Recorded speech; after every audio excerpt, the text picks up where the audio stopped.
در مکافات 1000 سامانه همین برادر اهل دین اومد از ناحیه بلجبان با عبدالله گوشتین گریتی تو فهمیده شد بازی بسیار جفت وزود شود سعید معروف نه بعد همین بچه را مادی نظر نگذارید توجه کنید همین گوشتین هر دو بچه دا فردوس داده خونده دست شما درد رو نبیند حضور همه شما باعث سرفرازی مردم دنغر است اولین تنتنه گشتین اولین رقابت های جالب میدان گشتین سنتی در جماعت دهات اسمت شریفوف دهه بلیان بالا احسن و سپاس و تشکر و استادان زبردست و چهره های ناماشنای گشتین این منطقه و خصوصا عثمان علی تبرلیوف که اکای عثمان قل از زمره اون چهره های بودن که در زمان اتحاد جماهیر شوروی هم نفهم این ناماشنا و ناموری جودای تاجیک در وزن تا 60 کیلو دورتر ماند این هم صدا و گوش دستاندرکاران رسید حق داد گلوف و تشکیل می رود و حق داد در مسابقات گراند پری در رشته جدا که ابتدای ما جانا که عثمان قل محفوظ در خزینه نگاه دارند بعد این برای دریافت دور مکافات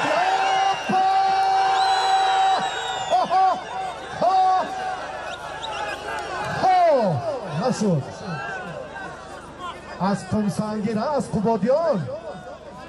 قمسنگیر زیهی معلم عزیز سه مرد 60 ساله در همه گشتین ها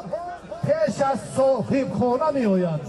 امروز هم همین شخصیت ها واقعیت ما صداقت و صمیمیت بزرگ دارد فضا رو بینید زیبایی رو بینید نفوذ و جلال گشتین اجدادی ما علاقه به عرش والا رفت که با ابتکار سرور معظم ملت پرزیدنت جمهوری تاجیکستان محترم امام علی رحمان و غمخواری های روزافزون و همیشگی رئیس شهر دوشنبه محترم رستم امام علی این نوع ورزش اجدادی ما جهانی شد یک کفکوبی میکنیم برای این اقدام این دستگیری های پیوسته سرور معظم ملت و رئیس محترم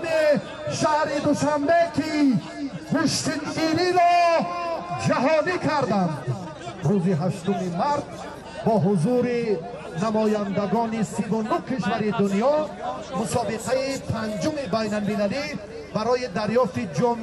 رئیس شهر دوشنبه برگزار می شود. $100,000 غالبان و جایزنده میدان هم فردوس و هم ددخان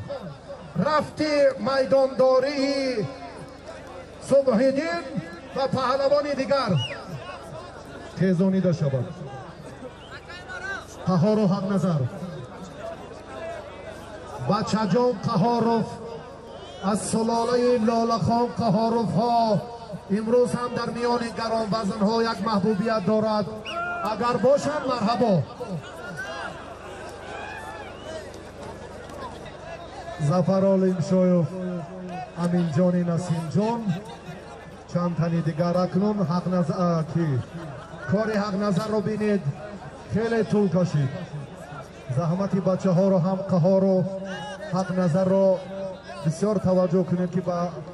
مشکلی و خطاگی رو برو نشوند خواهش میکنیم برای به میدان برآمدن کاری 1 ساله و 2 ساله و 5 ساله نیست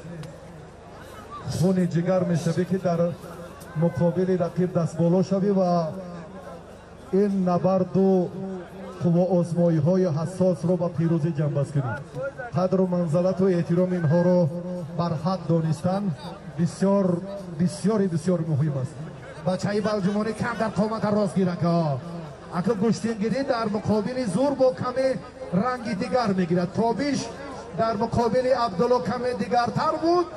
اما باز بیا اکنون هر نشانه گفتیم همین گپی اولا میشد خوبتر شد. بیا هم ددخان و هم فردوس